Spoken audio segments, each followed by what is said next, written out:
Le bonsoir à toutes et à tous. Maintenant, il est Bonsoir. 16h10. Je vais vérifier encore si M. Ouedraogo est là. M. Ouedraogo, vous êtes là? Pardon? M. Ouedraogo.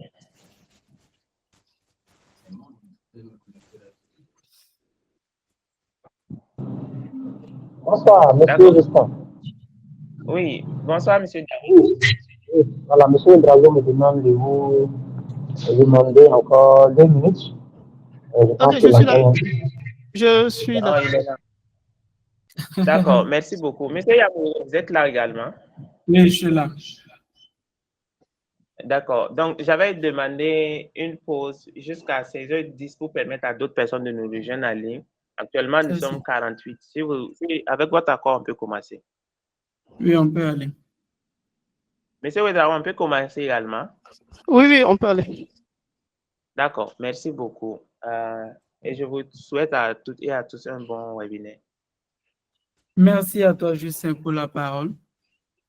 Bonjour à toutes et à tous. C'est un réel plaisir pour moi de vous souhaiter la bienvenue à ce 40e webinaire hebdomadaire du Café des Alliés. Le Café des Alliés est une initiative du cabinet Fideli Burkina qui vise à renforcer les compétences des professionnels à travers des partages pratiques et ciblés. Donc, nous abordons plutôt fréquemment des thèmes et hebdomadairement. Et cette semaine, nous allons aborder le thème du contrôle fiscal sur pièces.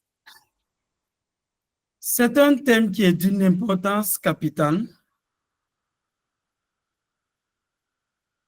car ce type de contrôle, c'est un contrôle discret, mais redoutablement efficace, car il est de plus en plus utilisé par les administrations fiscales, notamment les impôts ici, pour vérifier la conformité des déclarations sans se déplacer physiquement dans les entreprises. L'objectif de ce webinaire est de mieux comprendre les mécanismes de contrôle fiscal sur pièces, maîtriser les bonnes pratiques pour s'y préparer sereinement et surtout d'éviter les erreurs coûteuses. Pour nous accompagner, nous avons l'honneur de recevoir M. Abdul Kabir Ouedraogo, qui est un auditeur fiscaliste, chef de mission chez Cefisco International. Il va partager avec nous son expérience terrain, surtout, et sa maîtrise du sujet. Le webinaire se déroulera en 1 heure. Nous aurons une phase de présentation, suivie d'une session de questions-réponses, où vous pourrez interagir librement. Sans plus tarder, je vous invite à rester attentifs et à bien noter vos questions au fil de l'exposé. Monsieur Ouedraogo? Oui. La parole est à vous. Merci, Monsieur Yamougo, pour l'introduction. Merci pour l'accompagnement. Merci au Café des Alliés pour ce rendez-vous quasi quotidien, quasi hebdomadaire que les professionnels ont pour partager leurs expériences et dont on a pris l'habitude de se former dessus. C'est encore remercier l'expert pour l'initiative et prier pour que l'initiative perdure. Donc, ce soir, nous allons échanger autour du contrôle fiscal sur pièces. Donc, c'est un échange, parce qu'en 1 heure, c'est vraiment un échange. Et après, on va prendre les différentes questions et les différents apports par rapport à la présentation qui sera faite.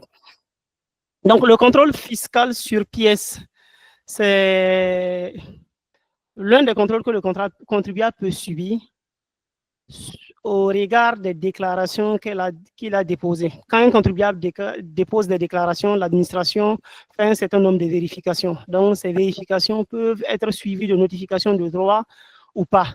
Donc, dans la suite de la présentation, nous allons aborder le système fiscal burkinabé et les obligations déclaratives, la définition du contrôle au bureau et les différentes formes de contrôle au bureau, les motifs de contrôle et de redressement et comment s'auto-contrôler. Monsieur Drago, excusez-moi. Oui. Je ne sais pas si vous pouvez projeter votre écran. C'est pas projeté? Ok, attendez. Je pensais que c'était... Moi, je ne le vois pas. Ok, alors toutes mes excuses, alors je pensais que je l'avais fait longtemps. Donc, non, c'est le truc que j'avais projeté. C'est bon pour tout le monde. C'est bon. Ok, super.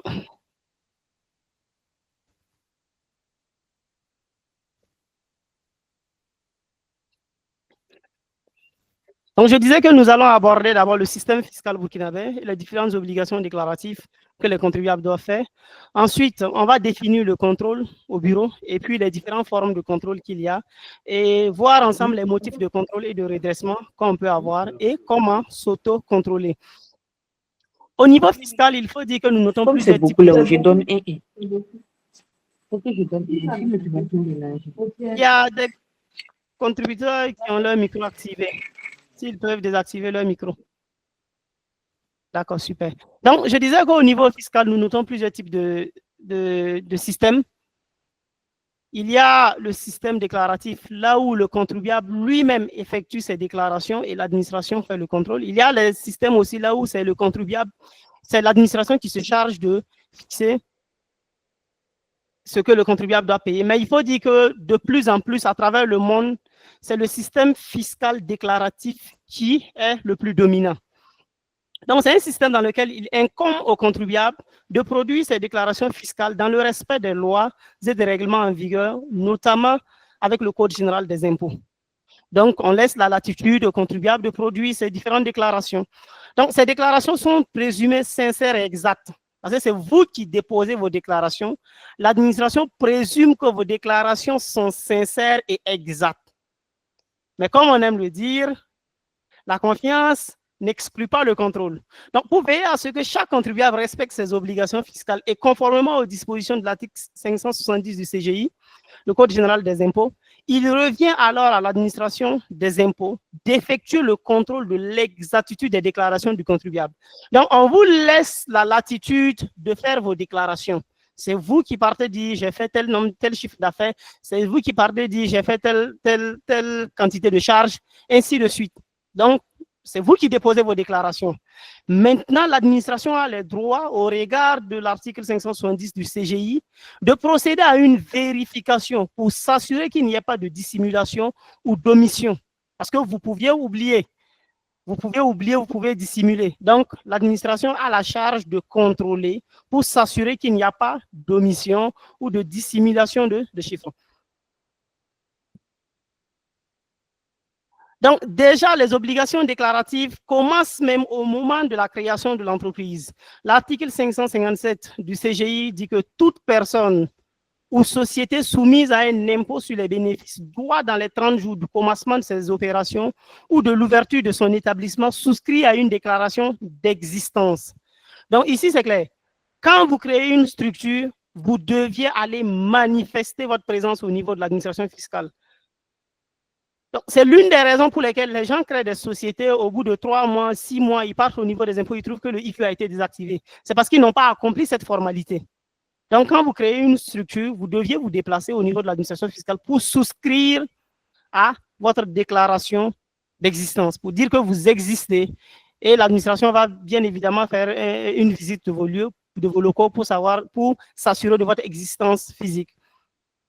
Donc, les sociétés ou autres entités non résidentes disposant d'un établissement stable au Burkina doivent déclarer le lieu de leur principal établissement ainsi que les noms et prénoms, identifiants financiers uniques et adresses de leurs représentants au Burkina. Donc, même les non-résidents, lorsqu'ils ont un établissement stable au Burkina, ils doivent manifester leur existence.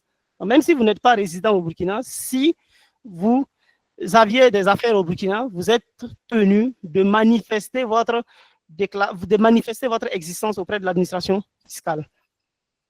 Donc, une déclaration est également obligatoire dans les mêmes délais en cas de cession, cessation, modification de l'activité ou changement d'adresse. Donc, si au cours de votre activité, vous êtes amené à arrêter, vous devez signaler à l'administration fiscale que vous êtes en train d'arrêter. C'est une obligation.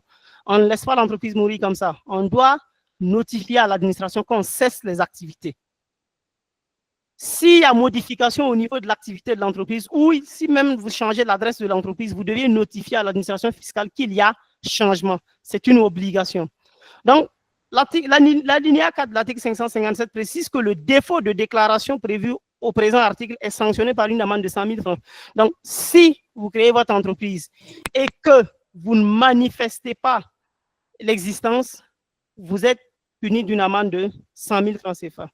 Donc, c'est une invite, tous ceux qui vont créer des entreprises, vous deviez manifester l'existence de votre entreprise. Parce qu'au-delà même de l'attestation, souvent on a des gens qui sont dans des situations là où leur IFU a été désactivé, alors qu'ils n'ont même pas fait d'activité d'abord. Donc, ils ont créé la société, ils ne se sont pas manifestés. Donc, l'administration a attendu, ils ont vu qu'il y a un IFU qui est là, mais ça ne déclare rien. Donc, du coup, l'administration a dû désactiver le numéro IFU. Donc, ça devient des démarches pour pouvoir réactiver le numéro IFU. Une démarche qu'on aurait pu éviter.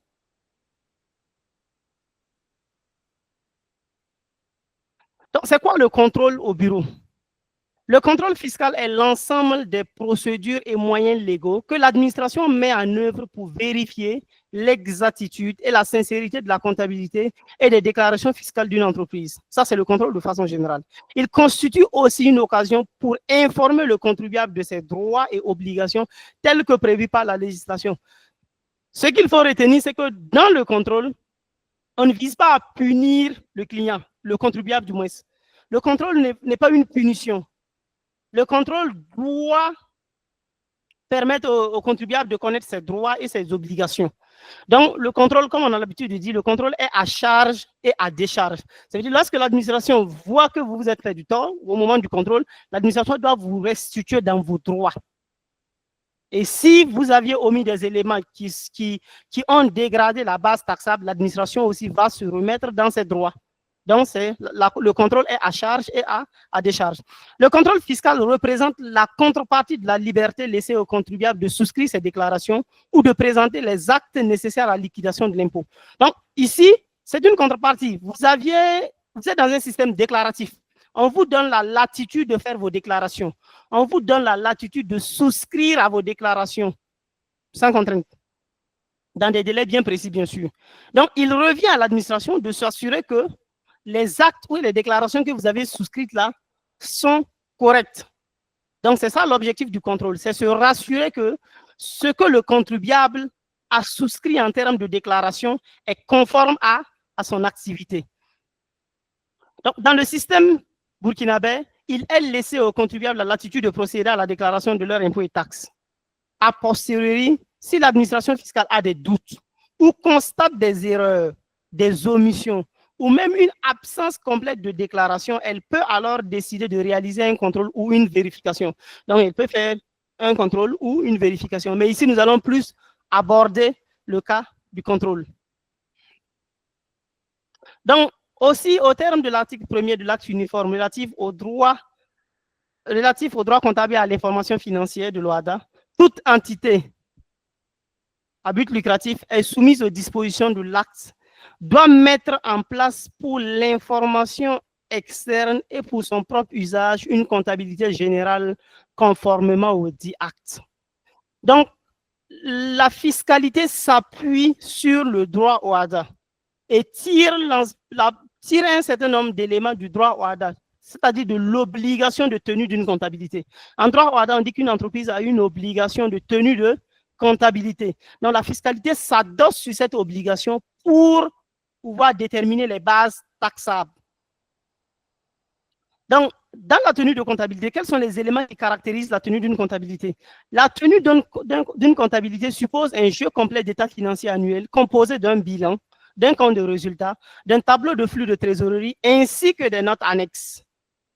En sus de ces jeux d'état financier, l'administration exige le remplissage d'une liasse fiscale. Quand vous êtes en train de présenter vos états financiers, le bilan, notamment le bilan, le compte de résultat, le tableau de flux de trésorerie et les notes annexes, telles que définies par l'acte uniforme, vous aviez une liasse fiscale que l'administration vous demande de renseigner, qui est composée essentiellement de l'ensemble des charges de la période, de l'ensemble des produits de la période, de vos immobilisations, de l'état annuel de vos salaires, de l'état annuel des commissions, de la situation de l'état des factures des clients, ça veut dire les gens avec qui vous aviez travaillé, les factures clients, et les factures fournisseurs, les gens avec qui vous aviez commercé, et le tableau de détermination de l'impôt que vous devez joindre aux états financiers. Donc ça, ce sont des éléments fiscaux, ce n'est pas une obligation comptable, c'est une obligation fiscale. C'est l'administration qui demande aux contribuables de renseigner ces éléments pour qu'elle puisse vérifier la conformité des déclarations que le contribuable a souscrites au cours de l'année.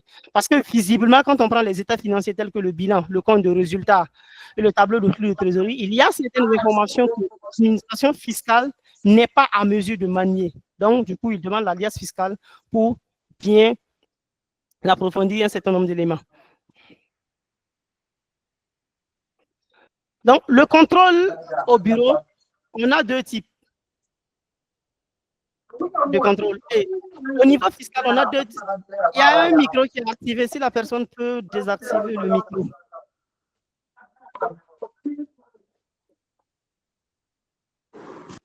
Donc, le pouvoir du contrôle de l'administration s'exerce selon deux modalités différentes. Donc, l'administration peut faire le contrôle à partir du bureau, c'est-à-dire au service des impôts, on fait le contrôle à partir du bureau, ou bien chez le contribuable. C'est là, quand c'est chez le contribuable, on parle d'une vérification de comptabilité. Donc, le contrôle de bureau regroupe l'ensemble des contrôles effectués à partir des locaux de l'administration fiscale. Il est constitué du contrôle formel et du contrôle sur pièce. Donc, au bureau, l'administration fait deux types de contrôle. On a le contrôle formel et le contrôle sur pièce. Exercé à partir du bureau, le contrôle formel consiste à examiner la qualité formelle des éléments déclarés par le contribuable en vue de leur exploitation, notamment par les moyens informatiques, s'il y a lieu. En fait, vous voyez, quand vous êtes en train de souscrire à une déclaration, par exemple sur e-Syntax, et souvent, il y a des éléments d'incohérence que e-Syntax détecte. En fait, ce sont ces éléments qui constituent le contrôle formel. Parce qu'avant, quand on souscrivait aux déclarations manuelles, quand vous partez faire une déclaration, vous partez d'abord faire viser la déclaration par l'assiette. Le service d'assiette vise la déclaration pour s'assurer de l'exactitude des montants que vous aviez renseignés et de la cohérence des éléments que vous aviez renseignés. Donc, actuellement, comme les déclarations sont dématérialisées, que les déclarations se font en ligne, quand vous prenez, par exemple, les déclarations de TVA déductible, vous aviez un état supplémentaire là où l'administration demande de renseigner les différentes factures des différents fournisseurs sur lesquels vous prétendez déduire de la TVA. Et en fait, la somme de TVA déductible que vous aviez portée là-bas doit correspondre à la ligne TVA déductible de la période qui est dans le formulaire de déclaration. Donc, vous allez voir que lorsque ce n'est pas le même montant, ou même quand il y a 1 franc de différence, on va vous dire d'aller revérifier l'un des deux éléments parce qu'il y a incohérence. Donc, ça, ce sont des contrôles formels. L'administration vise à rectifier au moment que vous êtes en train de faire la déclaration, les éléments que vous êtes en train de souscrire. Parce que ça peut être dû, effectivement, à des erreurs manifestes. Donc, on a ces genres de contrôle sur e-Syntax quand il s'agit de la TVA déductible et des différentes retenues à la source. Les retenues à la source, on a notamment l'IRF, la retenue sur l'impôt foncier. On a les retenues à la source, les retenues libératoires, 10%, 25%. On a les retenues à la source, 5%, 2%, ainsi de suite. Donc, quand vous portez le détail des retenues et que la somme ne correspond pas à ce que vous aviez renseigné, vous n'allez pas pouvoir effectuer la déclaration sur la plateforme. Donc, ce contrôle formel permet aux contribuables de compléter les éléments omis ou de rectifier les erreurs matérielles. Le contrôle formel ne consiste pas à modifier les éléments déclarés par le contribuable, ni à lui notifier des droits. C'est-à-dire, quand vous prenez le contrôle formel qui est fait, ça ne vise pas à vous notifier des droits. Non, non, ça ne vise pas à vous redresser. Quand on dit notifier des droits, c'est pour parler de redressement.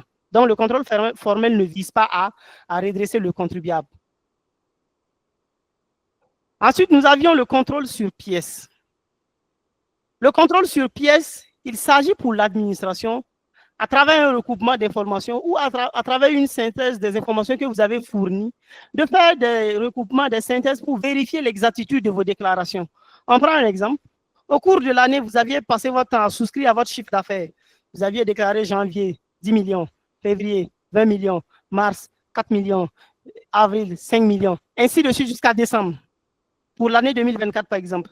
Quand vous serez en train de produire votre bilan, quand vous allez déposer votre bilan, l'administration va s'assurer que le chiffre d'affaires que vous aviez fourni en matière de déclaration sur la période-là correspond au chiffre d'affaires qui ressort dans le bilan. Ça peut être, par exemple, un début de vérification. Si on contrôle et que ce n'est pas la même chose, alors on va essayer d'approfondir. Donc, ce sont ces contrôles-là a posteriori que l'administration va faire. Et les objectifs poursuivis par ce contrôle, c'est quoi? C'est marquer déjà la présence de l'administration. L'administration veut que le contribuable sache qu'il est là. Voilà, que vous êtes en train de faire vos déclarations, mais on vous suit. Donc, l'administration veut marquer sa présence. Aussi, ça permet à l'administration de sélectionner les contribuables qui doivent faire l'objet d'un contrôle sur place. C'est-à-dire, à l'issue du contrôle, à l'issue des vérifications, des contrôles sur pièces qui sont faits, l'administration peut décider d'approfondir sur le terrain. Par exemple, on peut regarder vos déclarations, on ne comprend pas, on ne se retrouve pas. À partir du bureau, on n'arrive pas à examiner vos déclarations. Donc, on demande à une équipe de se déplacer sur vous pour vérifier même votre comptabilité et s'assurer que les éléments que vous avez fournis en termes de déclaration sont corrects. Il vise aussi à constater les omissions, les insuffisances et les dissimulations commises par le contribuable et procéder au redressement nécessaire. Le contrôle sur pièces vise également à établir les bulletins de renseignement nécessaires au contrôle des divers impôts et taxes et de prévenir la dégradation de l'assiette de l'impôt. Donc, le contrôle sur pièces ne nécessite pas l'information préalable du contribuable sur le contrôle envisagé. Donc, pour vous contrôler, pour ce qui est du contrôle sur pièces, on n'a pas besoin de vous informer. Non, puisque c'est un recoupement d'informations. On est en train de travailler sur votre dossier, on est en train de travailler sur ce que vous aviez déposé en termes de documents au niveau de l'administration fiscale. Donc, on n'a pas besoin de vous informer quand on est en train de vous faire un contrôle sur pièces. On n'a pas besoin. Donc, le service d'assiette n'est pas autorisé. Ça, c'est les éléments qu'il faut avoir en tête. Lorsqu'on est en contrôle sur pièces, le service d'assiette n'est pas autorisé à examiner la comptabilité. Oui, non. Donc, si le service veut examiner la comptabilité, il doit faire un contrôle au bureau. Il doit faire une vérification de comptabilité. Ça veut dire qu'ils doivent se déplacer chez vous pour faire le contrôle. Sinon, à partir de leur bureau, ils ne peuvent pas vous demander d'envoyer, par exemple, votre balance comptable, votre grand livre comptable pour qu'ils fassent des vérifications. Non, ça ne marche pas. Ils ne peuvent pas vous demander. Mais si vous les envoyez, ils peuvent exploiter. C'est-à-dire qu'ils ne peuvent pas vous faire la demande formelle. Vous dites, bon, monsieur, envoyez-nous votre balance comptable, envoyez-nous vos pièces justificatives. Non, ils ne peuvent pas vous demander ça. Mais par contre, si vous leur envoyez, par exemple, ils vous ont fait une notification et qu'en répondant, vous aviez joint ces éléments, eux, ils peuvent l'exploiter. Ce que vous les avez soumis, ils peuvent exploiter. Donc, il faut faire attention. Donc, ils ne peuvent pas demander aussi aux contribuables la production des pièces justificatives. Le contrôle sur pièces est exercé dans la limite du délai de reprise spécifique à chaque type d'impôt. Donc, le contrôle sur pièces, c'est sur une période donnée, la période de prescription fiscale. Ça veut dire on est en 2024, on ne peut pas vous faire un contrôle sur pièces de 2019, par exemple, parce que 2019 est une année prescrite pour les différents impôts et taxes, sauf en cas de fraude. Donc, à l'issue de l'examen du dossier, le contrôle sur pièces peut aboutir à plusieurs éléments. Donc, au classement du dossier, si le service n'a pas détecté d'anomalie, c'est-à-dire si on regarde vos dossiers, on dit à rien, on va classer le dossier. On peut aboutir à une notification de redressement en rappelant les droits omis. Par exemple, on a vérifié, on regarde, on voit qu'en termes de chiffre d'affaires déclaré, vous aviez déclaré 100 millions, mais en termes dans le bilan, vous avez fait ressortir 90 millions. Donc, l'administration va vous notifier pour dire qu'on est sur le bilan de 10 millions. Ça veut dire qu'il y a 10 millions de chiffre d'affaires que vous n'aviez pas mis dans votre bilan. Donc, du coup, ils vont considérer ça comme des bénéfices et peut-être tirer les conséquences. Donc, qu'est-ce que vous deviez faire? Vous devez apporter les éléments qui ont occasionné ce parce qu'on sait que sous un type de structure, le chiffre d'affaires déclaré n'est pas forcément le chiffre d'affaires qui ressort dans le bilan, compte tenu, par exemple, des produits constatés d'avance ou bien des factures à émettre, ainsi de suite, ainsi de suite. Donc, il y a un certain nombre d'éléments qui peuvent justifier les écarts. Donc, le contrôle sur pièce peut aboutir à une notification de redressement en rappelant les droits omis, aux relances ou aux taxations d'office en cas de défaillance. Par exemple, on est en fin d'année, vous n'aviez pas produit votre bilan comptable. L'administration peut vous faire une taxation d'office. Ça, c'est sur la base d'un contrôle sur pièce. Parce qu'on regarde, vous n'aviez pas soumis vos déclarations. On peut vous faire une TO, une taxation d'office.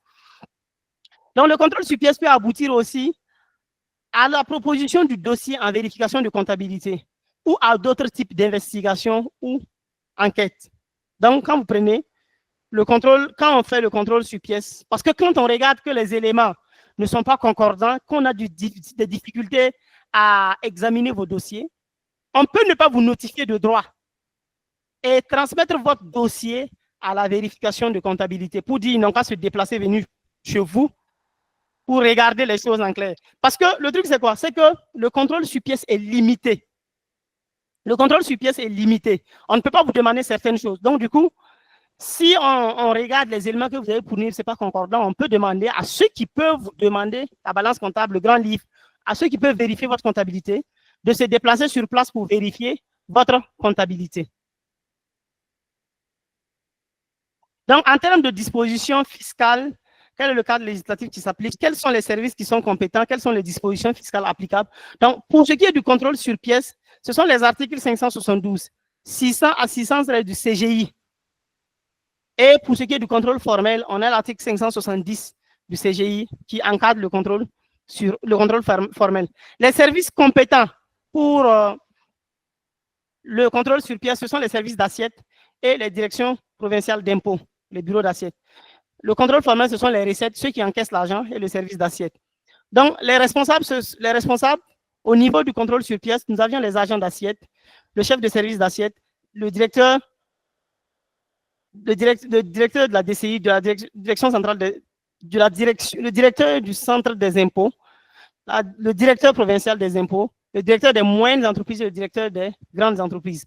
Et au niveau du contrôle formel, on a les caissiers, les agents d'assiette, le CSA, le chef de service d'assiette, le DCI, le DPI et puis le receveur. Donc, les documents auto-concernés. Par le contrôle sur pièces, on a les dossiers du contribuable, les déclarations souscrites et les renseignements obtenus. Par exemple, pour ce qui concerne le contrôle sur pièces, il peut s'agir d'un recoupement d'informations. On suppose par exemple que vous, par exemple, vous travaillez avec un client, un fournisseur. Non, un client, vous êtes client. Vous travaillez avec un fournisseur donné. Et pour l'année, le fournisseur a déclaré qu'il vous a vendu pour 100 millions de marchandises. Alors que vous venez déclarer un chiffre d'affaires de 10 millions. Ça pose problème. L'administration va chercher à comprendre. Parce que ce qu'il faut savoir, c'est quoi? C'est qu'avec le format actuel des états financiers, il est fait obligation aux entreprises qui déposent un bilan de faire ressortir la liste des fournisseurs et des clients avec qui ils ont des transactions de plus de 5 millions. Donc, les gens avec qui vous aviez des transactions de plus de 5 millions, soyez sûrs, votre nom va ressortir dans leur bilan. Et si l'administration fait le recoupement d'informations et on regarde que sur la période, vous en tant que client, vous en tant que fournisseur, vous avez facturé à des gens autour de 100 millions et que vous venez déclarer un chiffre d'affaires de 30 millions, alors soyez rassurés que bien évidemment, on va vous contrôler, on va vous redresser parce qu'on peut vous envoyer une notification à partir de ça. On peut vous dire, bon, sur la période, vous aviez facturé 100 millions, mais vous aviez déposé un bilan qui fait ressortir un chiffre d'affaires de 30 millions. Donc, ça pose problème parce que vous avez facturé aux gens ce montant. Donc, il s'agit de ces recoupements d'informations parce qu'il y a ce qu'on appelle le droit de communication que l'administration exerce de temps en temps. Vous pouviez être assis, vous-même, en tant qu'entreprise, vous pouvez être là, et puis l'administration vous envoie une notification pour demander des informations sur un autre contribuable. Et vous, vous êtes tenu de l'informer, vous êtes tenu d'informer l'administration sur la situation que vous aviez avec l'autre contribuable. On peut vous demander, avec tel contribuable-là, sur telle période, vous aviez fait combien en termes de volume de chiffre d'affaires. Donc, vous êtes obligé de faire ressortir, de dire que sur la période, voici les factures que vous lui avez adressées, ou bien voici les factures que vous avez reçues de lui. Donc, ce sont ces recoupements d'informations qui peuvent aboutir à une notification de redressement. Donc, les délais d'exécution. Le contrôle formel, c'est lorsque vous souscrivez à la déclaration. Par exemple, quand vous êtes sur e-Syntax, vous êtes en train de souscrire à une déclaration, alors l'administration va faire la vérification. e-Syntax fait la vérification instantanée. Quand les montants ne sont pas bons, vous n'allez pas pouvoir finaliser la déclaration. Mais pour ce qui concerne le contrôle sur pièces, ce sont le délai de prescription fiscale tel que prévu. Donc, on a 3 ans, normalement, sauf en cas de fraude. Donc, les conséquences qu'on peut avoir quand on a un contrôle sur pièces, c'est le redressement ou la vérification de comptabilité ou le classement du dossier. Ce sont les conséquences majeures. Et pour ce qui concerne le contrôle formel, il n'y a pas de conséquences en tant que telles. Parce que quand ce n'est pas bon, vous n'allez pas pouvoir déclarer. Pour le contrôle formel, quand ce n'est pas bon, vous n'allez pas pouvoir déclarer. Maintenant, voyons ensemble quels peuvent être les motifs de redressement. Qu'est-ce qui peut amener l'administration à s'acharner sur vous? Voilà, à regarder votre dossier de façon récurrente. On a par exemple l'absence de pièces justificatives. Par exemple, vous aviez soumis votre bilan comptable. Vous aviez dit qu'on vous a retenu sur la période 5 millions. Mais vous n'avez pas fourni les attestations de retenue à la source. Donc ça, il n'y a pas les pièces justificatives. Donc, on peut s'intéresser de près à votre dossier. On a le non-respect des conditions de forme de facturation. Par exemple, l'administration, lors d'un contrôle, d'une vérification de comptabilité, ils sont tombés, par exemple, chez un contribuable qui facture, mais quand on regarde ses facturations, ça ne respecte pas grand-chose. Il n'y a pas les stickers, il n'y a rien. Donc, ça peut amener l'administration à s'intéresser de près à votre dossier. On a l'absence de stickers, facture normalisée. Vous savez que la facture normalisée est généralisée depuis avril 2022. Donc, depuis le 1er mai 2022, on a demandé à tous les contribuables de facturer avec sticker. Bon, aussi, on a sur le projet de la facture électronique certifiée qui va venir sûrement dans le deuxième semestre de l'année ou bien carrément en 2026. C'est sûr que c'est toujours un projet au niveau de l'administration fiscale. Donc, il y a aussi le IFU désactivé. Par exemple, vous travaillez avec quelqu'un, vous avez reçu des factures d'une personne, son IFU est désactivé, mais vous avez comptabilisé quand même la facture. Ça peut amener l'administration à s'intéresser à vous. Donc, il y a des vérifications que vous-même vous deviez faire. Quand vous recevez une facture, il faut vous assurer que la facture est conforme, que les informations sur la facture sont conformes, que le gars il est habilité à facturer. Parce que si son numéro IFU est désactivé, vous ne devez pas prendre sa facture. On a le chiffre d'affaires exonéré en TVA non justifié. Par exemple, il y a par exemple les structures de BTP qui bénéficient souvent de marchés exonérés. Et donc, souvent, les gens ne maîtrisent pas le traitement. Donc, quand vous ne maîtrisez pas le traitement de ces informations, vous pouviez facilement avoir des redressements. Parce que vous allez souscrire à des déclarations qui ne sont pas correctes. Et quand on va faire le point, on va se rendre compte que les TVA que vous avez souscrits sur la période ne sont pas corrects.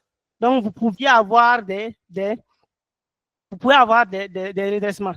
Et même si après les redressements, vous réussissez à les faire tomber, les pénalités vont demeurer. Donc, c'est pour ça qu'il faut traiter ces opérations avec la plus grande délicatesse. Et ensuite, on a les encaissements de trésorerie non justifiés. Dans certaines structures, on a des entrées de fonds qui ne se justifient pas. Par exemple, tu prends une entreprise, tu prends son relevé bancaire, on est à autour de 1 milliard de transactions. Alors que le gars, il a déclaré un chiffre d'affaires de 10 millions. Vous voyez que ça contraste avec le relevé bancaire. Donc, ça veut dire qu'il y a des entrées d'argent dont on ne sait pas d'où ça vient. Donc, on peut présumer que ce sont des ventes de marchandises dissimulées. Donc, tous ces éléments peuvent amener l'administration à s'intéresser à vous. On a aussi la discordance entre les états financiers. Vous aviez des états financiers non équilibrés. Vous aviez des liasses fiscales mal renseignées.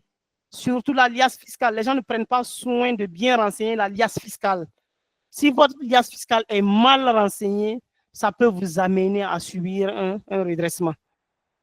On prend l'exemple des éléments sur la liasse fiscale. On prend par exemple l'élément supplémentaire 8 qui parle de l'état des immobilisations. On fait le point de l'année, on regarde que les annuités qui ressortent dans le fichier des immobilisations n'est pas conforme à ce que vous aviez passé en charge.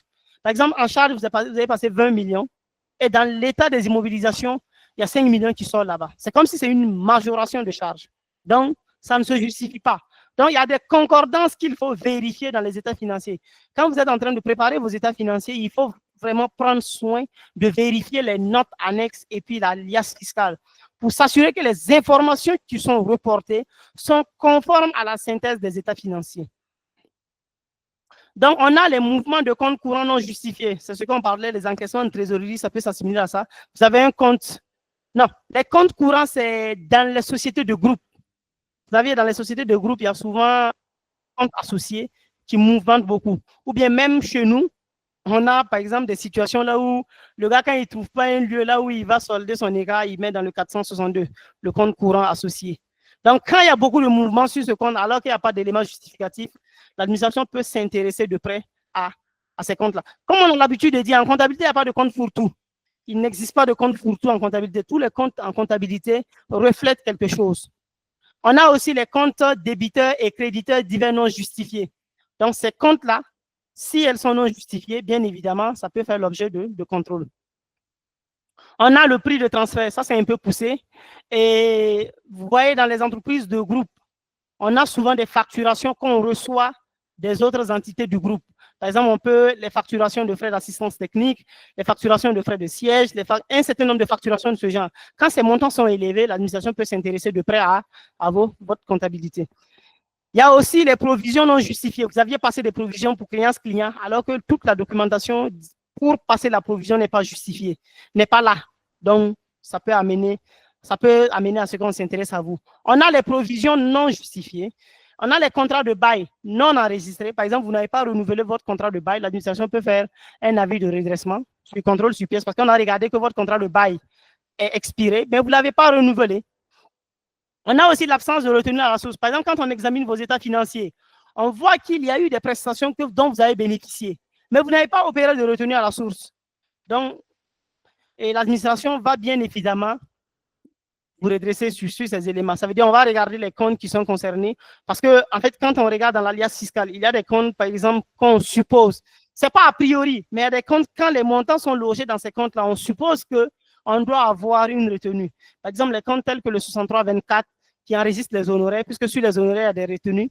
On a les comptes tels que le 6327 qui enregistrent aussi des honoraires.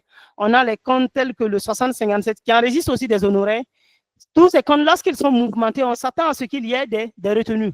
À moins que vous travaillez avec des entreprises qui relèvent de la direction des grandes entreprises qui sont exonérées de la retenue à la source, ou bien qu'il s'agisse d'opérations avec des pays membres de l'UOMOA qui, quand c'est eux, il n'y a pas de retenue à la source. Donc, ces éléments peuvent attirer l'attention de l'administration et on peut vous faire un contrôle sur pièce. Parce que je me rappelle qu'on a un client sur lequel on avait eu un redressement sur ces éléments parce que l'administration avait considéré les montants qui étaient passés sur le 6324 comme des prestations. Et comme sur la période, il n'y avait pas eu de déclaration de retenue à la source les concernant, ils ont fait une notification pour demander les quittances de retenue à la source. Ce qu'on a pu fournir, parce qu'on avait fait la déclaration sur la période suivante. Sinon, si on n'avait pas pu fournir ça, l'administration allait faire une chose. L'administration allait nous redresser sur ces éléments. Donc, on a les prélèvements non facturés. Il y a certaines structures qui sont obligées, qui sont tenues de faire des prélèvements sur les factures, la facturation à leurs clients. Il s'agit des entreprises qui vendent en gros et qui relèvent d'un régime du réel d'imposition. Quand vous vendez en gros et que vous relevez d'un régime du réel d'imposition, vous êtes tenu de facturer les prélèvements. Donc, lorsque vous ne le faites pas, on peut rappeler les prélèvements sur votre chiffre d'affaires. Par exemple, vous êtes une entreprise, vous faites le commerce en gros, vous avez vendu à un certain nombre de clients et que sur la période, on voit que vous n'avez pas fait de prélèvement, vous n'avez pas déclaré de prélèvement, alors l'administration peut faire un redressement sur ces montants. Le non-respect des procédures de paiement par les moyens structuraux. Par exemple, quand vous payez beaucoup par la caisse, actuellement, le seuil a été relevé. On parle jusqu'à 1 million. Jusqu'à 1 million, on peut payer par la caisse. Mais avant, on était à 100 000. Donc, du coup, il y avait beaucoup de redressements sur ça. Donc, maintenant, lorsqu'on est en face d'un contrôle sur pièce, quelle est l'attitude que nous devions avoir? Lorsque nous sommes en face d'un contrôle sur pièce, ce qu'il faut avoir comme attitude, c'est déjà un esprit collaboratif avec l'administration. Il faut collaborer. Parce qu'en fait, quand l'administration est sur vous, vous ne saviez pas ce que l'administration dispose sur vous. Donc, l'idéal, c'est de collaborer. Voilà, vous collaborez avec l'administration, vous fournissez les informations, bien sûr, dans la limite. Parce que quand vous êtes en face de ce genre de situation, souvent, si c'est un gros dossier, il faut vous faire conseiller. Parce que sinon, vous pouviez fournir des éléments qui vont vous incriminer après. Donc, vous jouez le jeu, vous collaborez pour voir ce que l'administration dispose sur vous. Déjà. Donc, il faut avoir l'esprit collaboratif. Et ensuite, il faut disponibiliser les informations demandées à temps. Par exemple, il peut s'agir, par exemple, l'administration peut être en train déjà d'exercer son droit de communication. Ça veut dire qu'il ne s'agit même pas d'un contrôle sur pièce. Bon, ils sont sur un contrôle sur pièce, mais avant de vous notifier des droits, ils veulent se rassurer que vous êtes dans la même lancée. Ils veulent se rassurer que les éléments qu'ils ont sur vous sont vrais. Donc, ils vont vous demander de fournir un certain nombre d'informations. Donc, quand vous avez, par exemple, une notification sur un droit de communication, on vous demande des informations sur un certain nombre d'éléments, il faut vous déplacer. Il faut vous déplacer et discuter avec votre service d'assiette. Voilà, il faut vous déplacer. Et puis, il faut privilégier les entretiens physiques avec les services concernés. Vous vous déplacez, vous discutez avec le service d'assiette pour voir ce qui peut être résolu oralement sans notification. Vous allez gérer, vous allez fournir les éléments. Ce qu'ils doivent notifier, ça va être les éléments résiduels. Parce que le problème, c'est quoi? C'est que quand vous n'êtes pas collaboratif et qu'on vous impose les droits et qu'après vous êtes obligé d'écrire pour faire tomber, l'administration, souvent l'administration peut un peu vous faire la force parce qu'on peut maintenir les droits. Et dès lors qu'on maintient les droits, vous êtes tenu de payer parce que ça peut bloquer vos ASF. Parce que même le recours, comme il est dit dans le CGI, le recours ne suspend pas. Le recours que vous allez faire ne suspend pas la poursuite d'assiette. Non, la poursuite de recette. Ça veut dire que ça ne suspend pas les poursuites. Quand vous faites le recours, l'administration continue de faire le recouvrement. Donc, du coup, c'est tout fait pour ne pas qu'on fasse sortir même déjà l'avis de redressement. Donc, c'est jouer le jeu, privilégier les entretiens physiques avec l'administration et éviter autant que faire se peut l'envoi de courrier du fisc chez vous. Ça veut dire quand on vous appelle, il faut vous déplacer. Quand l'administration vous appelle pour comprendre une situation, il faut vous déplacer. Parce que quand ça devient un courrier, souvent ça devient difficile.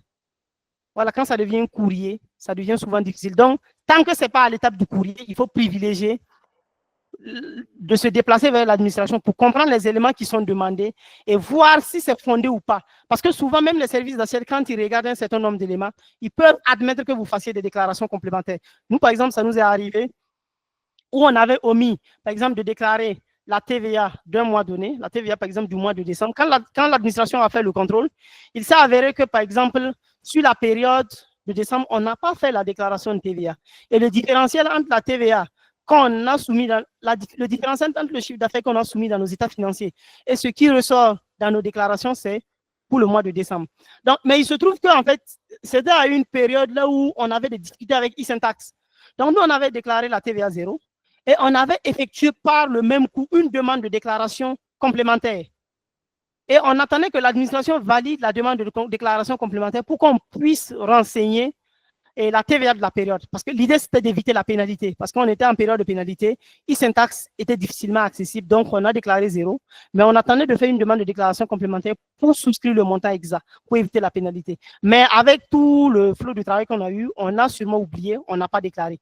Mais quand l'administration, quand le service d'assiette nous a appelé, on s'est déplacé, on a pointé les montants ensemble, il s'est avéré que c'est la TVA de décembre et qu'on a expliqué la situation et qu'il a vu qu'on a qu'on avait déjà fait la demande de déclaration complémentaire avant même qu'il nous appelle, il a autorisé à ce qu'on fasse la déclaration complémentaire, ce qu'on a fait. Donc, ça nous a évité d'avoir un redressement sur pièce. Donc, aussi, il faut expliquer les circonstances de certaines erreurs parce que vous pouvez omettre des choses. Dans le traitement des informations, comme ce que je viens d'expliquer, dans le traitement de l'information, vous pouviez omettre des éléments. Donc, il faut expliquer les circonstances et rassurer l'administration que les corrections seront faites à temps. Et puis, il faut être un contribuable réactif. Parce qu'il y a des contribuables, dès lors qu'il n'y a pas de problème, ils partent pas à l'administration. Donc, du coup, quand on ne vous connaît pas, c'est beaucoup plus facile de vous coller un redressement facilement. Donc, il faut entretenir de bonnes relations avec son service d'assiette. Voilà, ça facilite vraiment beaucoup d'autres éléments. Aussi, dans la tenue de comptabilité, il faut bien documenter ces pièces comptables. Tout ce que vous faites en termes de comptabilité, il faut documenter. Surtout en fin d'année, quand vous êtes en train de calculer votre résultat avec le flux de réintégration et de déduction, compte tenu des aspects du CGI, il faut documenter. Il faut documenter les différents éléments. Parce qu'il se peut souvent que quoi? L'administration prenne vos états et l'administration recule certaines charges. Alors que ces charges-là, vous aviez déjà tenu compte de ces charges lors du calcul de votre IS. Donc, si vous n'avez pas bien documenté, vous pouvez vous retrouver dans une situation là où des charges que vous aviez réintégrées, l'administration les réintègre encore pour vous demander de payer. Donc, c'est pour ça qu'il faut bien documenter. Aussi, on a le suivi des crédits d'impôt. Parce qu'actuellement, avec la retenue 5% et puis la morosité des activités, il y a des structures qui ont suffisamment de retenue à la source 5% qui n'arrivent pas à faire absorber chaque année. Ça veut dire chaque année, quand on fait le point, il reste un crédit d'impôt. Ces crédits d'impôt-là, il faut les documenter pour pouvoir les faire appel au bon moment.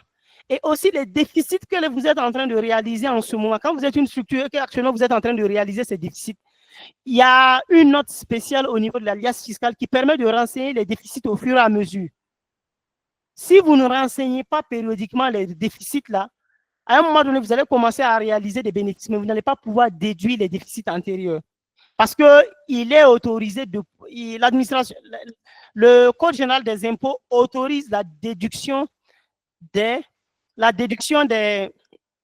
déficits dans la limite de 5 ans. C'est-à-dire, si j'ai réalisé un déficit en 2024, j'ai jusqu'en 2029 pour absorber ce déficit-là. Si arrivé en 2029, si je n'ai pas pu absorber ce déficit-là, alors je perds le droit de le réintégrer dans mon résultat. Donc, il faut avoir l'esprit de documentation de vos pièces comptables. Donc, bon, ça, c'est un peu le moment, ce que j'ai consulté pour pouvoir présenter ce webinaire. Donc, essentiellement, le expert Bassirou Touré, qui est inspecteur des impôts, expert comptable mémorialiste certifié, et puis le précis de fiscalité de l'actuel ministre de l'économie et de l'ex-DGI, Oumine Lougué. Donc, chers participants, nous sommes au terme de cette première phase de présentation. Nous restons disponibles pour vos différentes questions et apports. Merci infiniment, M. Ouedraogo, pour la présentation. Je vous en prie. Donc, comme M. Ouedraogo l'a dit, nous allons passer à la phase des questions.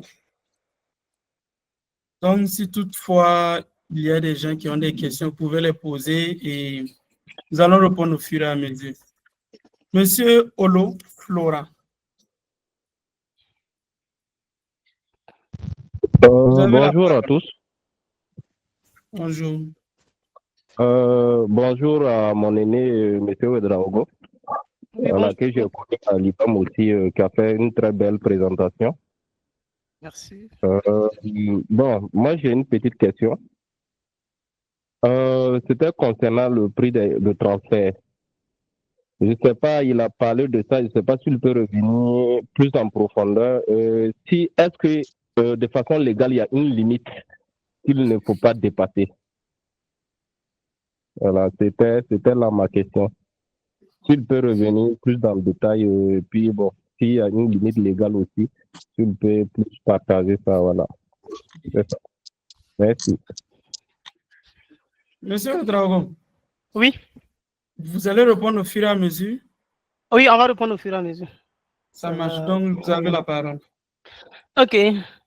Donc, pour ce qui concerne le prix de transfert, il faut dire que le prix de transfert, déjà, le cadre, c'est entre les entités d'un même groupe.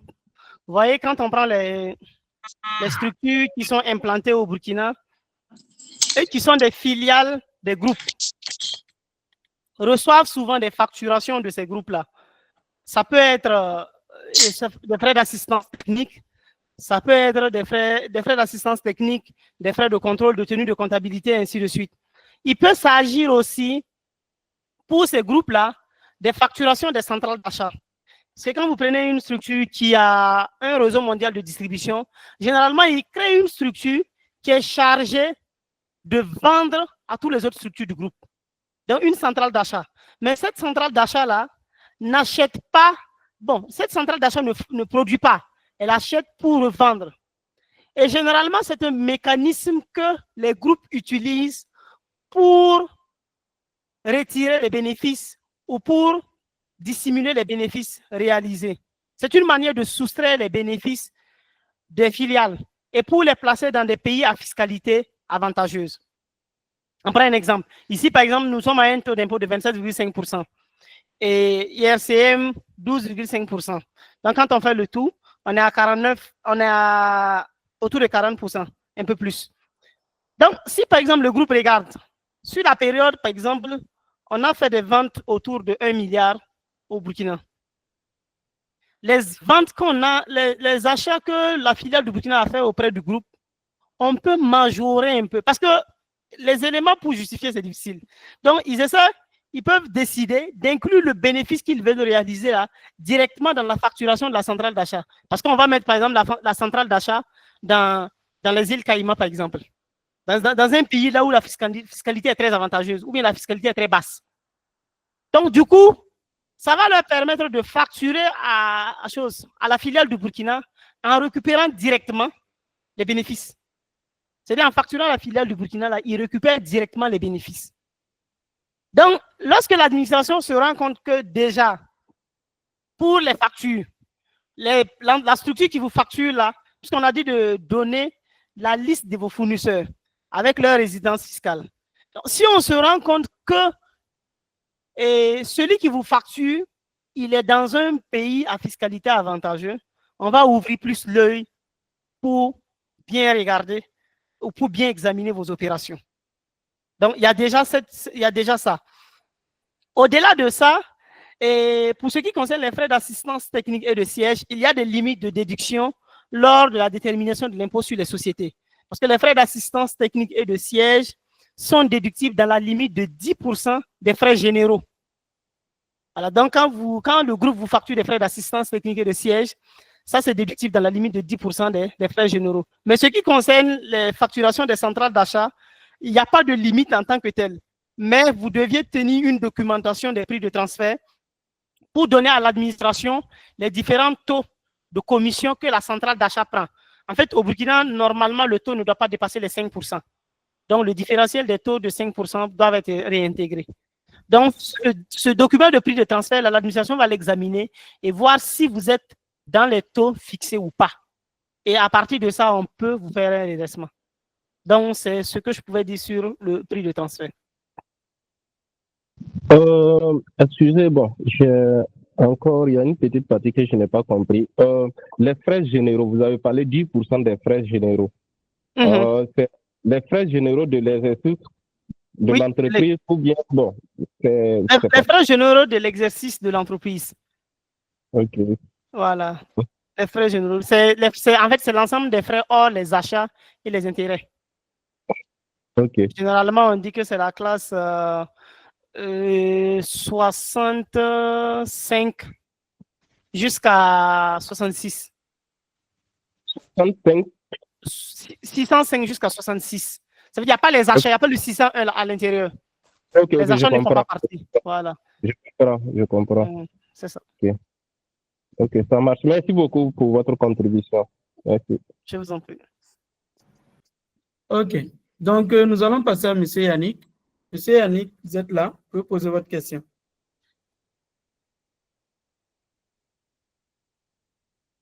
M. Yannick. Bonsoir, bonsoir. Oui, bonsoir. Merci beaucoup pour la contribution. Ça nous a permis vraiment de connaître assez d'éléments. Moi, quand on parle de documenter, c'est la documentation que monsieur a eu à dire dans sa présentation. C'est quoi exactement documenter les différentes choses de réintégration, etc. Au cas si les agents d'impôt viennent. Voilà. C'est quoi exactement veut dire documenter là? Par exemple, quand vous êtes en fin d'année, vous aviez calculé votre résultat, c'est ça? Le résultat comptable. Oui, oui. Et en calculant votre résultat comptable, vous aviez trouvé un montant. Et au regard des dispositions du CGI, vous aviez un certain nombre de réintégrations et de déductions. C'est ça? Donc, quand vous allez calculer les réintégrations et les déductions, il faut faire ressortir les différents éléments. Par exemple, quand on prend dans les réintégrations,